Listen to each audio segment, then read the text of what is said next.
members like Kingwood, Atascocita, and Humble got out and voted that Texas would be a blue state.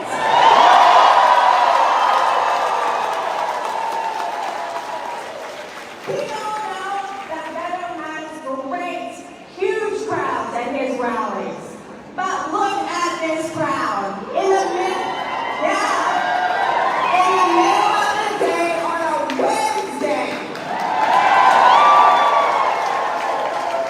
I always thought that I was the only Democrat in this area.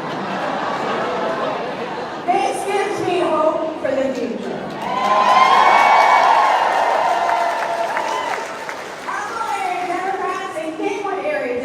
Would like to invite you to join our monthly meetings and help us with the Get Out the Vote effort. We need to find every Democrat in the suburbs, tell them that they are not alone, and get them to the polls. And I'd like to acknowledge Adam and Marnie, I believe they're here. They just started a Lone Star Kingwood College Democratic Club.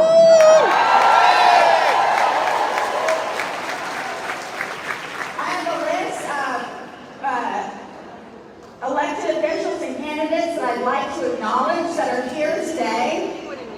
We have Harris County Treasurer Dylan Osborne,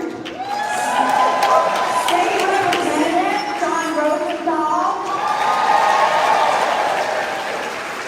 John Hare, CD36 candidate,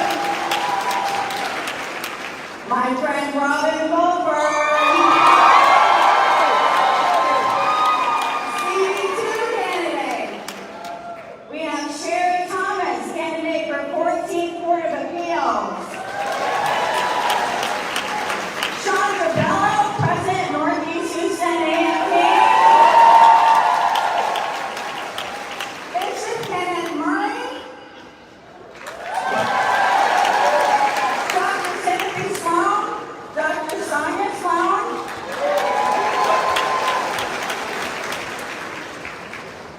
my honor to introduce the next candidate, or the candidate.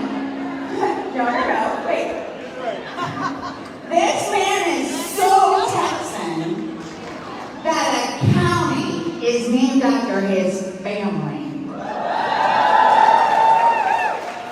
Our next Texas Land Commissioner, Jay Clayburgh.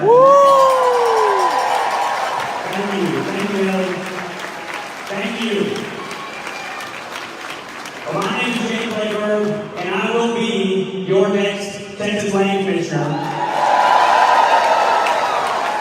And I'm going to introduce a friend of mine of 20 years here in a second. But before I do, I want to tell you why I'm so proud of him and why I am supporting him. As you all know, here in Humble, you've got a Veterans Affairs Center. You understand the value of our veterans and our service members.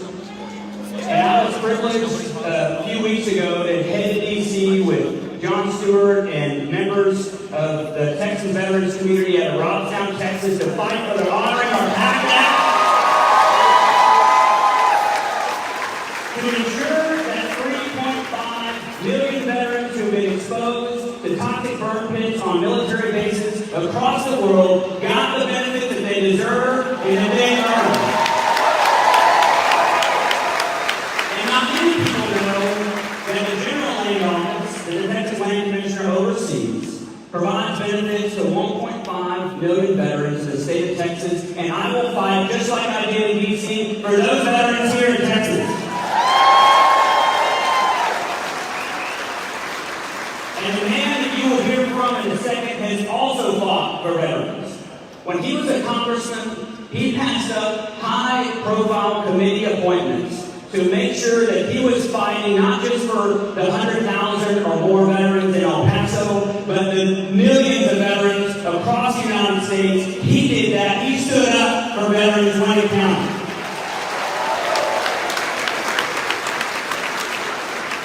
And in a couple of days, we're going to be celebrating the 5th anniversary of Hurricane Harvey. And I know that you know the failures of the General Land Office in managing disaster relief funds and leaving millions of Harris County residents and Texans underwater and in the dark 5 years later. As your next land commissioner, I will correct those failures. And this man and I, 5 years ago, came to Harris County. We answered the call. We were in boats. We were providing supplies to people. We stood up when people asked, and we answered that call. This man will stand up and answer the call. I want you to join me in welcoming a man who will stand up for Texans, who will do the hard work of your next Texas governor, Beto O'Rourke.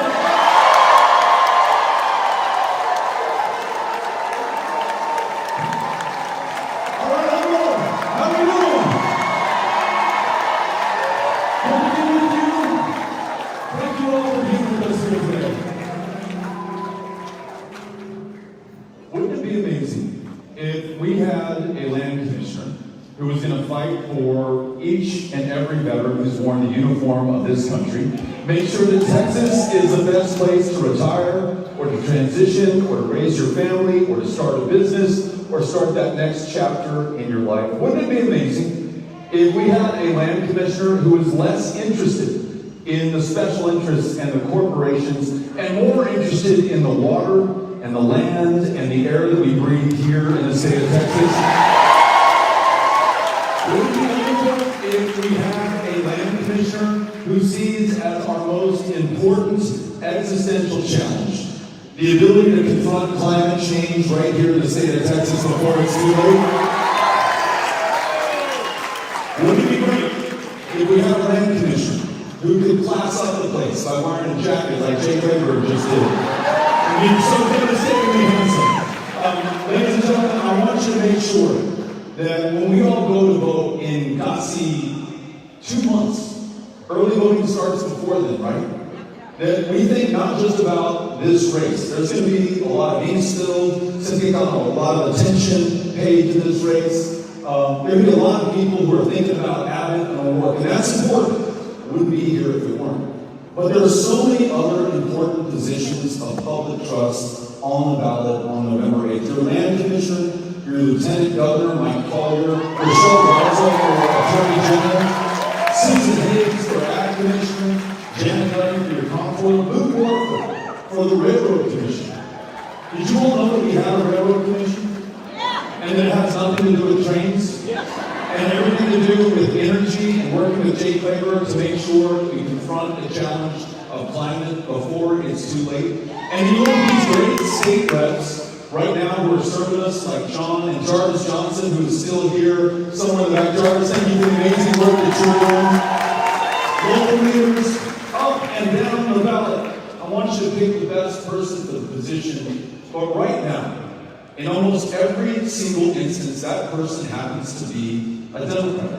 Now, I say this with all humility as I stand here in humble, not humble, Texas. Maybe I have to say it once, won't make it again. That we've got Republicans in the room, and I want you to know that each and every one of you is welcome to be here. We're so grateful that you came. Okay? We've got Democrats in the room as well.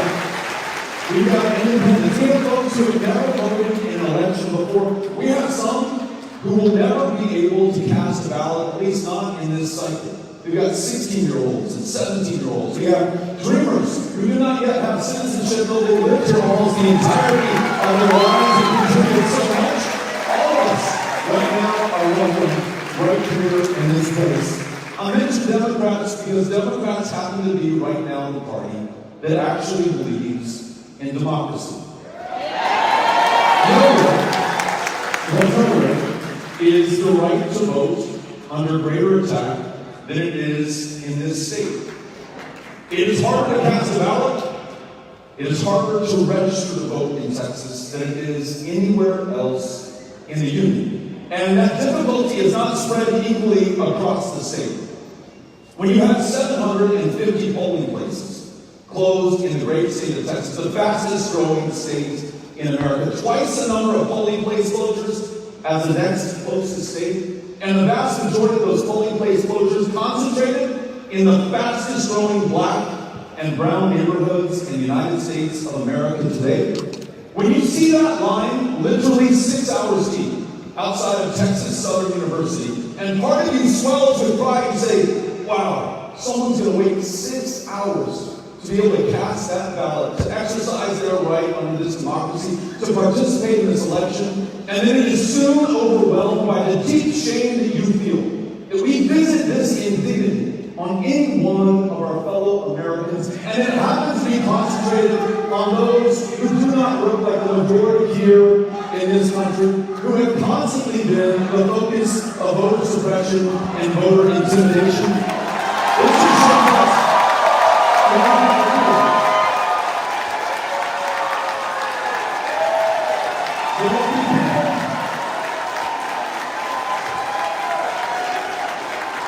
there will be people who, in addition to closing these polling places, will come to meetings like these to try to intimidate us, to try to shut us down, to try to keep us from realizing our difference.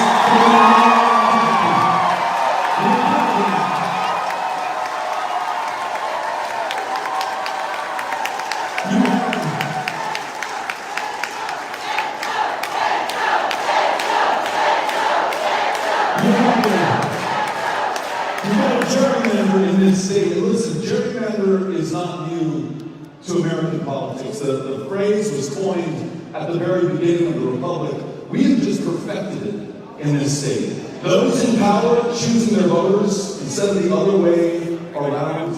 And the racial dimension of this. A 3-judge federal panel, 2 of them appointed by Republican presidents, called our gerrymander in Texas a racial gerrymander. Because, again, if you're black, if you're brown, and you're a Texan, there's a good chance that you will be drawn out of your congressional district to minimize the power of your vote or the likelihood that you would vote at all. And this election bill that John and Jarvis and these great democratic democracy-loving state reps fought so hard to defeat last year, even willing to walk out from the floor of the House and fly to Washington, D.C. if they had to gain some attention, some resources, some power, some strength to try to overcome it.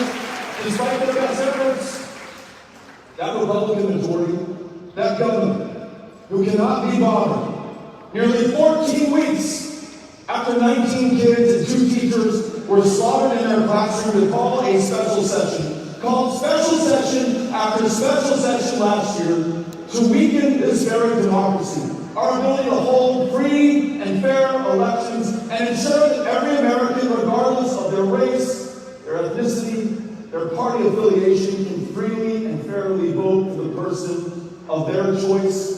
That governor has made it so hard that 13% of the ballots cast by mail in March were rejected in this state. Not 13% of the people stayed at home or couldn't figure out how to get to the polling place. They requested the ballot by mail.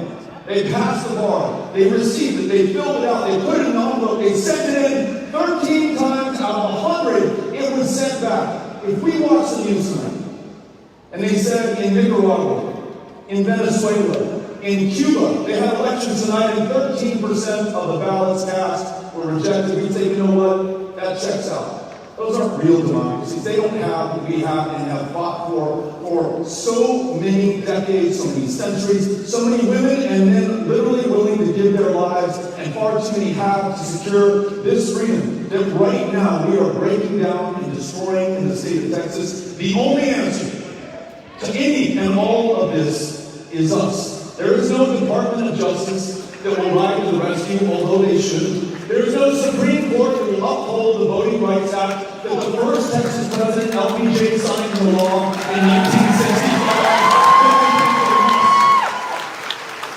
And I hate to say this as a Democrat, but though we have majorities in the United States Senate and House of Representatives and a Democrat in the White House, there is no new voting rights legislation coming down the pike to save the day. Ladies and gentlemen, it is you, it is I, it is every single one of us who must stand up at this moment of truth to be counted. Key numbers will include those. Let me share the numbers with you. In 2020, arguably the most consequential presidential election, at least of our lifetimes, some would argue you'd have to go back to 1864 to find one that is more defining for the future of this country. In this great state, 7 million eligible Texans didn't cast a ballot. Not because they're lazy, not because we lack any love for this great democracy in this great state.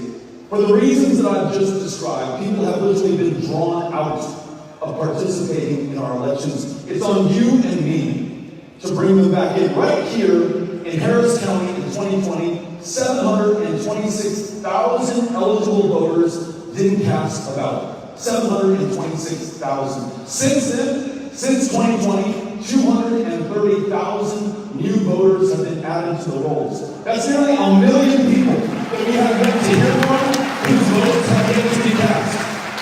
And to put that into perspective, when all of us together ran for the United States Senate in 2018, we only lost to Ted Cruz by 216,000 votes. The margin of victory exists in Harris County. It's behind the doors of those voters who've been targeted for suppression and intimidation. If you will join this campaign, I will send you those doors. We will talk to those voters. We will win this election on the night of November 8th.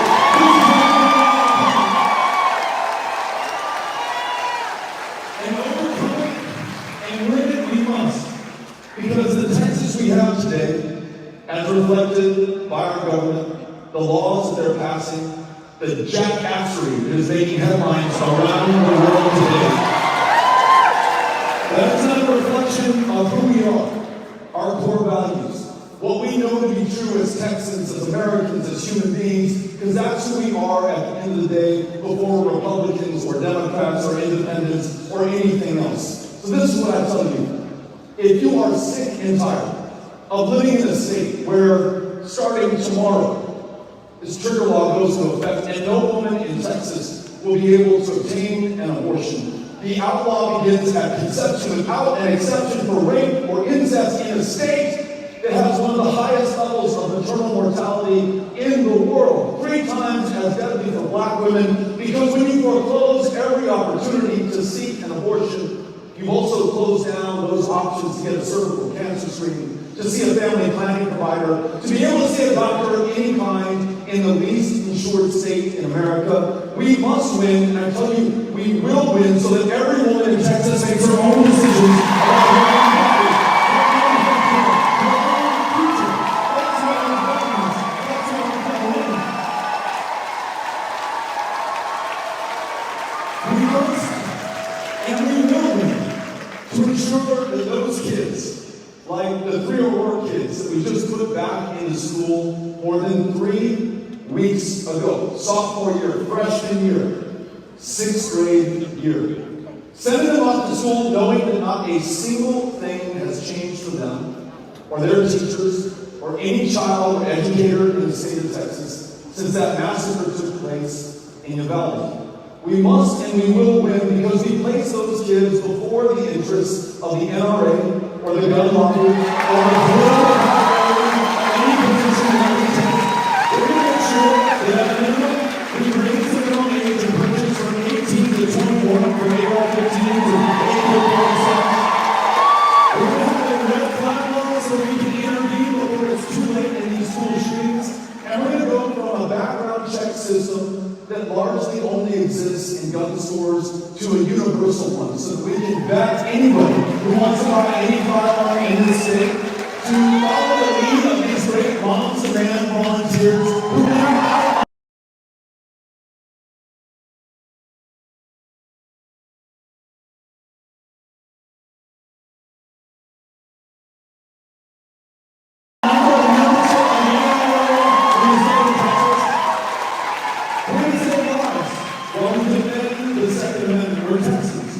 we can do this.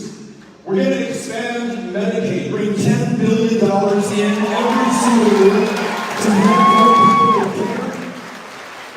To ensure that our county jail system is no longer the largest provider of mental health care services in the state of Texas. What does it say about us? That we're the 9th largest economy on the planet. A $2 trillion gross domestic product.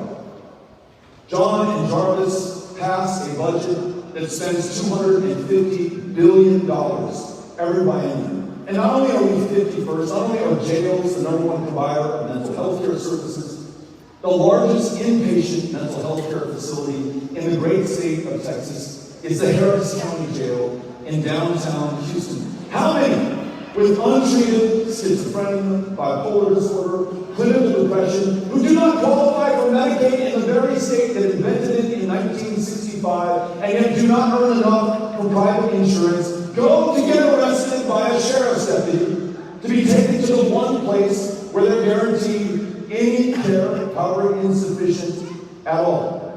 We have a fix for this. Bringing that $10 billion in a year is your and my federal income taxes that we have paid up. Not only does it hire more providers, stand up more of these closed rural hospitals and clinics, the kicker is it will bring down your property taxes. Because right now you're on the hook for uncompensated indigent care in Harris County. Now wouldn't it be nice if we succeed a governor who has raised your property taxes on average per homeowner in Harris County by $3,000 annually since he took office, with the governor who will bring your property taxes down in his very state? Let's get that done. Wouldn't it be nice if we had a governor who can keep the lights on and the heat running and the water running in our homes?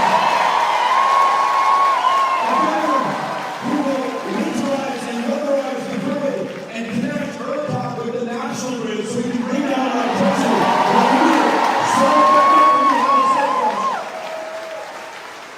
Wouldn't it be nice if we had a governor who realized that when you were freezing in your home, when your pipes had frozen, and then they burst, and it's the second time for many of you that your homes have flooded in the last 5 years, maybe the first time was during Harvey, you have yet to rebuild because we don't have Jay Clayburgh in office yet, and that GLO withheld billions of dollars from this community. Wouldn't it be nice if after all the damage that you incurred, through no fault of your own, that we went after those energy traders, those pipeline corporations and CEOs who stole $11 billion from us over the course of 5 days? While children were freezing to death in Conroe, Texas, or burning up in our apartments trying to stay warm right here in Harris County? What if we made sure that that $11 billion that was taken from us, profit off the suffering of others, was won back in return to every single ratepayer in the state of Texas to bring down our utility bills as well? What if we can get that done? All that stands between us and that possibility is this election and the work that we're willing to do together by and for and with one another. There are a number of amazing volunteers here today. They're wearing these yellow reflective vests, and each one of them is carrying a clipboard.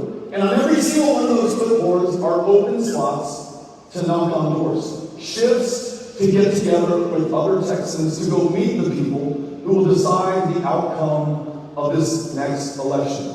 As Kingwood knows, there is no candidate good looking enough, and he's about the best looking that we can see in the legislature right now. There is no amount of money big enough. There's no political party powerful enough. And I don't know that the Democratic Party in Texas would qualify for that to begin with, right? It's none of those things. It's going to be all of us. You know, maybe we come up with some brilliant message that we get up on television. Maybe you see it, maybe you don't. And maybe if you see it, it moves you. But maybe you have some kind of immunity from these political ads because you've seen so many of them over the years. But if someone knocks on your door, complete stranger, and they say, in their own words from their own heart, "Ma'am, I'm voting for Beto because I'm an educator. And I've just learned that I'm underpaid by $5,000 against what I was making just 7 years ago in the same community. I'm working 2 and 3 jobs, and having to perform this high-stakes, high-pressure standardized test." You tell that voter, you know what? I'm getting behind Beto because He's going to raise my pay enough so I don't have to work a second or a third job. He's going to cancel the STAR test in the state of Texas and cancel the CPR.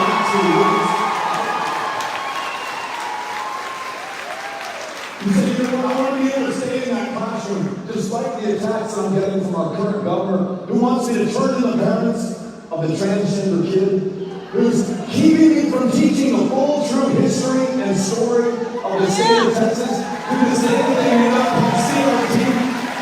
She said, I will be back in that classroom, but I need a governor who's going to have my back. That connection that you make with that voter, face to face, eyeball to eyeball, human being to human being, is profound. It is transformational. Number one reason given by those 7 million who didn't vote when they were eligible to in 2020 was that no one asked them to vote in the first place. Yeah. The way that they made these election laws so difficult, no online voter registration, you have to use the same form of ID that you originally used to register, whether that was 20 years ago, 2 years ago, 70 years ago, with the form of ID that you're using today to send in that ballot. People can be forgiven. They're a little intimidated or unsure about how this works. You showing up and personally helping to walk them through, giving them some assurance, telling them that their vote will matter and might very well make the difference in this close election. I guarantee you, it's what we need if we're going to bring those hundreds of thousands of eligible, non-voting voters who are targeted for that suppression and intimidation right now. And imagine this. Imagine that we win. We do all these great things that we're talking about, getting behind our teachers, expanding Medicaid, making sure that we support our veterans so that they are no longer homeless in this great state. They're connected to the care that they need. We legalize marijuana so that we're not imprisoning people who are possession of substances already legal in most of the rest of the country. What if, in addition to all of that, to bring us back to where we started, we also, these are my free the weed friends who are all the way back from the beginning of 2017. It's going to happen. What if, in addition to all of that, we can fix this democracy? And I'll tell you what I mean by that. Instead of this gerrymander that I described, where those in power, both parties, because this is a human condition, not a partisan thing.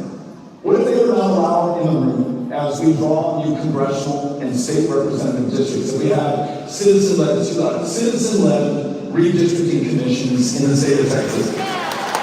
What if we had same day and automatic voter registration so that when you turn 18 years old, we add you to the rolls, no questions asked, as long as you're a citizen and eligible? And then what if we replace as a state holiday Confederate Heroes Day with Election Day so you have the day off in order to vote? What if we make this democracy back right here in the state of Texas? We can do it. It just depends on you and me and everyone here in this room. We showed up today to speak, but also to listen and to learn, to find out how we're going to best serve this community, hit the ground running in January of 2023. So I'm going to ask Cynthia Connell, who's standing right here, to stand up. She can bring the microphone to you. If you have a question, a comment, a suggestion, an idea for how we can run a better campaign, what it's going to take for you to participate so that we win, and then how we're going to deliver for each and every single one of us after we win this thing on November 8th. We are all ears. Thank you all for being here today. Thank you for making this possible. Thank you so much. Thank you.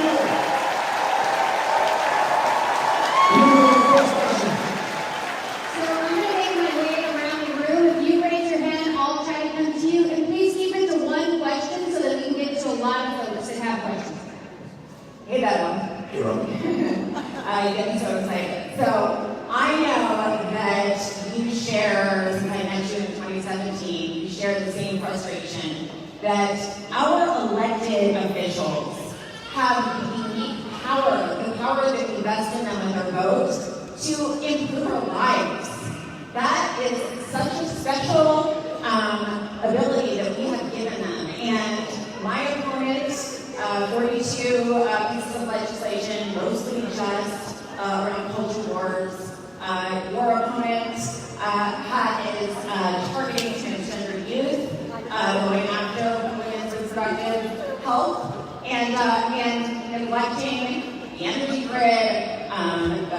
gun and violence. And what are you experiencing the same thing? What I'm experiencing is Democrats and Republicans alike have kind of gotten to a situation where they actually don't expect their elected officials to do anything to change their lives. They view them as entertainment, as a distraction, and it's frustrating. And so are you experiencing that as well? Yeah, what a great question. These people who are in positions of power and public trust have become masters of distraction. Try asking Greg Abbott why he has yet to fix the grid, why our electricity bills have gone up on average $45 a month, and they'll point to the border and they'll say there's an invasion of Mexicans coming across. Look over there. Ask him why he's done nothing 14 weeks after these children and teachers were killed in Uvalde, and he'll talk about critical race theory. Ask him why in Child Protective Services, which oversees 32,000 foster care children in the state of Texas, nearly 100 kids have lost their lives in that system just since the year 2020. Hundreds more have been trafficked for their bodies, for sex. They're 11, they're 12, they're 13 years old. It is the worst run system in America. You know what he'll tell you? He'll distract you by trying to have you worry about transgender kids using the bathroom at your kid's school, or the sport that they'll play, or right now, saying we should go after their parents, accusing them of child abuse. If that accusation is sustained, those transgender kids and every other child in the household will be taken from their custody and turned over to Child Protective Services. We can either have a distraction and a governor who says you're supposed to hate this person or be afraid of the other, or we can have leaders who will bring us together despite our differences to do the big things that we're talking about today. In Great Abbott's Texas, it's you or me. In our Texas, it is you and me. It is all of us working together. That's how we do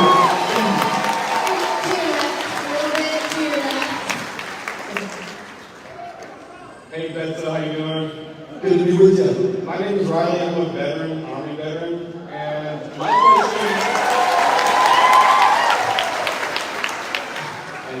my question is about Texas veterans. Now, Texas is one of those veteran-friendly states in the nation, but a lot of my fellow veterans who need service dogs, who need mental health services, they can't get those from the VA because it's not a national law. What will you do as governor make sure that fellow veterans like myself can afford a service dog or mental health providers that are not, straight downtown? Because it's an hour drive for me to get to my mental health appointments. That's tough. My service dog, she's not here with me, but she costs $5,000 with the training. And it's tough. I'm still paying her off. So what can you do as next governor of Texas to help out veterans like myself? Riley, thank you. Thanks for being here. Thanks for your service. Thanks for your question. This is why we have town hall meetings. There is no way that you expect me to understand every concern, every opportunity that's out there. I depend on you for that, and we partner and work together on the solutions. When I was a member of Congress, Jay mentioned that I served in the House Veterans Affairs Committee. Someone just like Riley stood up in a meeting just like this and said, Beto, bet you don't know that veterans who have an other than honorable discharge can't get into the VA for any kind of mental health care help at all. What are you going to do about it? We wrote a bill, we took it to Congress, we worked with the Republican majority, which meant that we had to make some concessions, even compromise on a few things in order to get it passed. But we did, got it signed into law by the one man on the planet with whom I agree on almost nothing, Donald J. Trump. But we found enough common ground on this issue to get it passed and open up services and care to veterans who deserve it. Should there be a consequence for the status of their discharge? Absolutely. But it shouldn't be your life. And these OTH veterans are taking their lives at a frightening rate. Is it going to cost millions more to provide these services? Absolutely. But should we spare any expense for those who are willing to give their lives for us in the first place? I think not.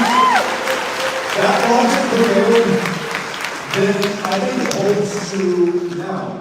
We were willing to spend whatever it took to enlist Riley, to train him, to equip him, to send them off to fight our wars, to be willing to take the lives of other human beings, and in the process potentially lose his life as well. Now that he's back, and he's asking us to fulfill our end of the bargain, we had better do it. And if the VA National cannot get their act together, it's one of the reasons that Jay Labor was up in Washington, D.C. last month, working with Rosie and Leroy Torres on this toxic burn pit exposure act that we were able to get passed. We need to make sure that right here in Texas, we do our part, notwithstanding whether or not they do theirs. So I'm looking forward to partnering with you. Cynthia Collins can get your contact information. I want to find out everything that's involved with getting a service dog or a service animal, how that complements what the TBC and the VA are doing, and where we can fill those gaps together. If you'll be our leader on this, I will follow you all the way along. All right, thank you.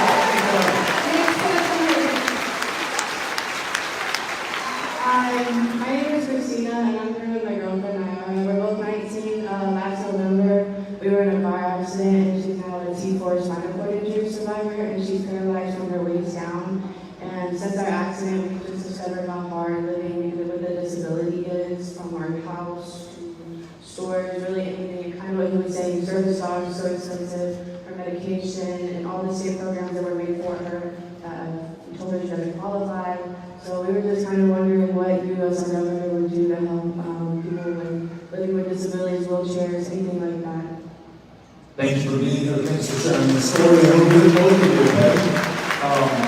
Want to make sure that we can support you, want you to live to your absolute full potential, because it's great for you, it's even better for all of us. Whatever it is you are on this planet to do, the jobs that you'll create, the artwork that you'll produce, the families that you'll raise, whatever it is, I want you to be healthy enough and well enough and supported enough to be able to get that done. But here in the state of Texas, not only are we 51st in access to mental health care, we're dead last in the nation in those who are covered or insured, in other words, able to afford rehab or the ability to see a doctor or nurse or any kind of medical practitioner in the state. And then there's this.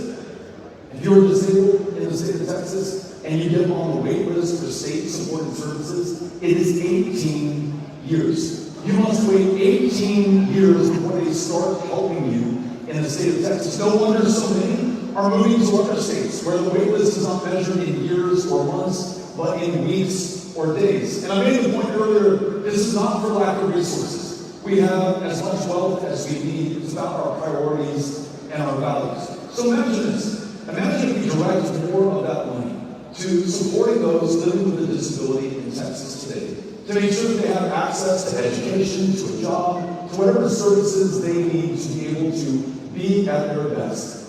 We have the resources to do it in the current budget we have. If we need more resources, that marijuana legalization that I talked about, not only would it save us $500 million in our incarceration costs, it would bring in $500 million more in new net revenue from taxing the regulated and controlled sale. That's what Colorado did. Colorado took it from 18 years to under a year.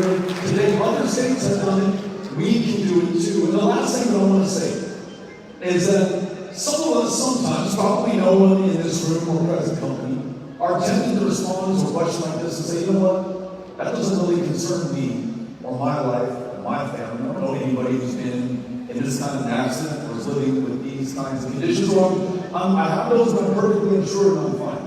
This is my appeal to the cold calculation inside your head.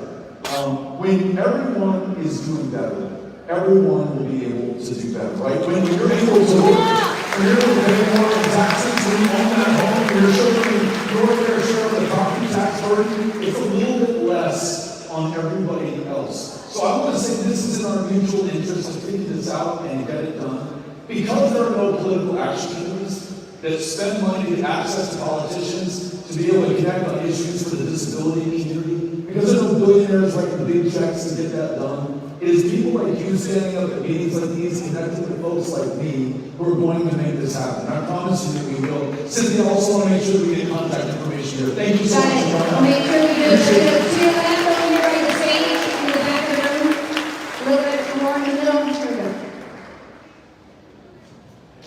Hi everybody, I am a Mexican by birth, but I am a patriotic American and I am a proud Texan by choice. And I am a Democrat by principle, and I trust you, Beto, will be our next governor and then our next president of the United States. But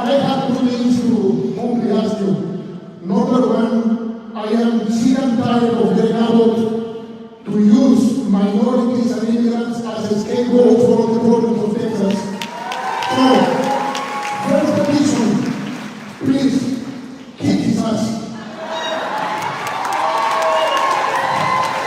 Number two, and this will be a little bit more difficult. There is a lot of bullshit spread by Republicans regarding your gun control initiative. Please explain that this is not confiscation, this is not Second Amendment deletion, this is not one of those conspiracy theories that are spread by Republicans.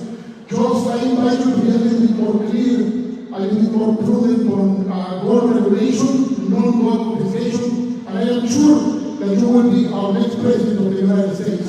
Thank you, and God bless you. I appreciate you being here. Listen, thankfully we got that presidential stuff out of our system, okay? That's fine. Not coming back. We are focused on Texas. Everyone in Texas is Texas all the time. With your help, we are going to get this done. Thank you for being here.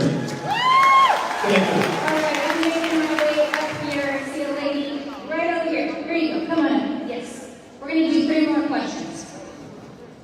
Hi, Beto. My name's Kat. I just have a question about homelessness and how you plan on helping our homeless populations in Texas. Because I know in downtown Houston there is a huge issue with homelessness, and same with downtown San Antonio and Austin, and nobody seems to be helping them, and their habit seems to not care. So I just want to know if there's any way that you're planning to help them.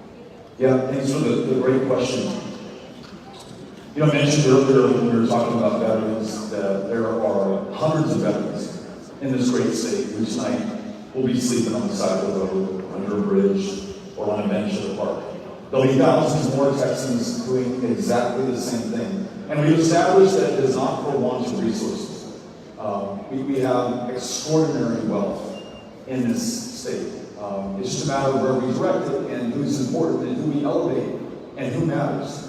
And in our Texas, again, I just want to make this case, it is all of us. It has got to be all of us. So what do we do for that person who right now does not have a roof over their head, doesn't have a permanent address, doesn't have a place they can reliably lay their head down tonight? I met somebody like that in Greenspoint.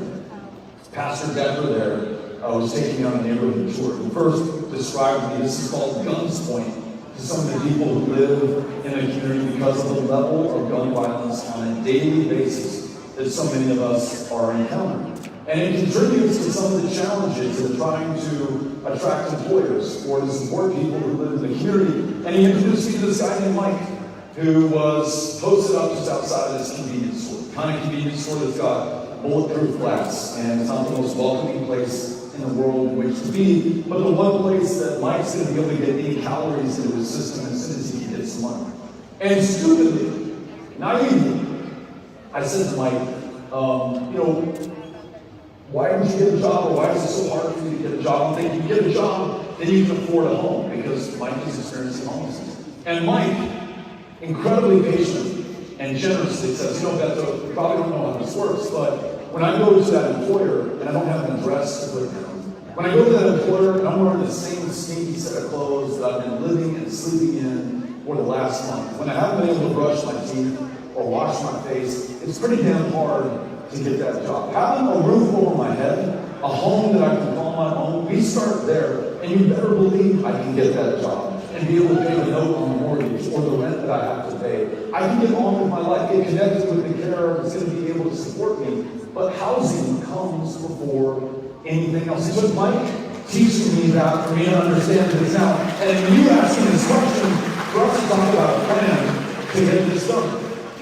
I mentioned how high your property taxes and your rent, because if you pay rent, you pay those property taxes through your rent, has gone up over the last 7 years. Greg out. It's $20 billion across the state cumulatively. For everyone in Harris County, on average, it's $3,000 more that you're paying now since Greg Abbott took office. He's the #1 driver of inflation. Some people literally price out of their homes. So how do we build more and make sure that more of what we build is affordable? Well, I'm going to work with John and Jean and Jarvis and these extraordinary state legislators to ensure that every lever of power, including tax credit housing, is used to benefit the people who need it most right now. to make sure that we work with local city councils like this one in Houston, where they come up with solutions, where they have the kind of inclusionary zoning that ensures we're building the housing that we need. We partner with them in the state of Texas. There used to be a party a long time ago that believed in the idea of local control. That party has given up that idea completely as they interfere with everything from public health or what a woman can do with her own body.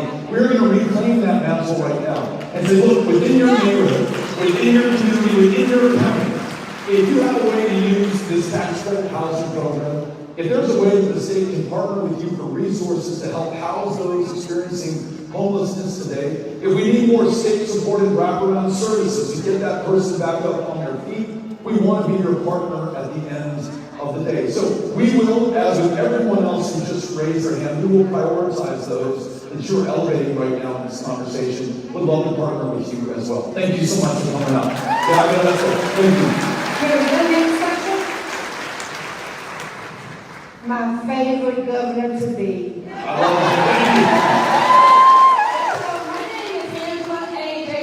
I'm the president of the Texas Coalition of Black Democrats in Montgomery County. And I'm going to tell you what I would like to see happen. I'm also a survivor of sexual abuse from the age of 8 to 13. So just think about that law, the trigger law, had I been one of those children to be impregnated by my assailant. I want to see the trigger law completely wiped off the books.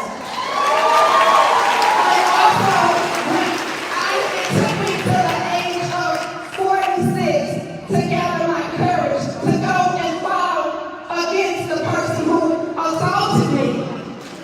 But by the time I mustered up enough courage to do that, there's a statute of limitation that's been put on that. So think about rape victims. We don't want a statute. There's no statute of limitation on murder. We want to take a statute of limitation off of sexual assault. Because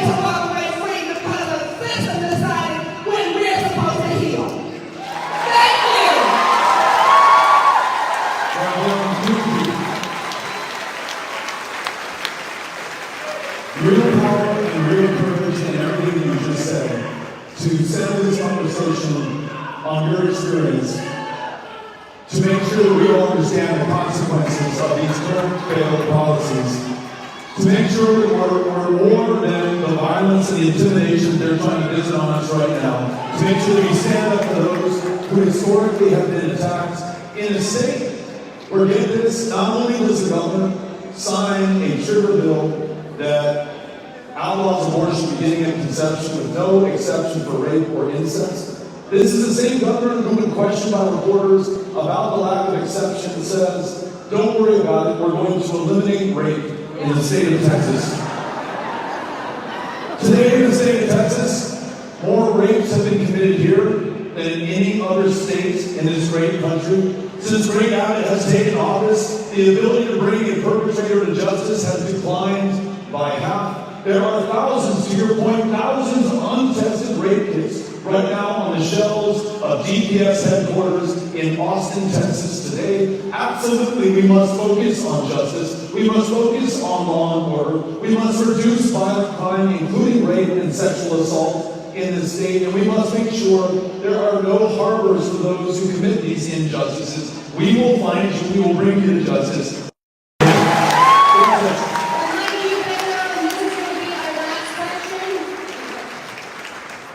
Hi, Beto. I'm a senior. I'm Jacob Bishop. I'm a senior at Tascosa High School. I'll be a first-time voter in November.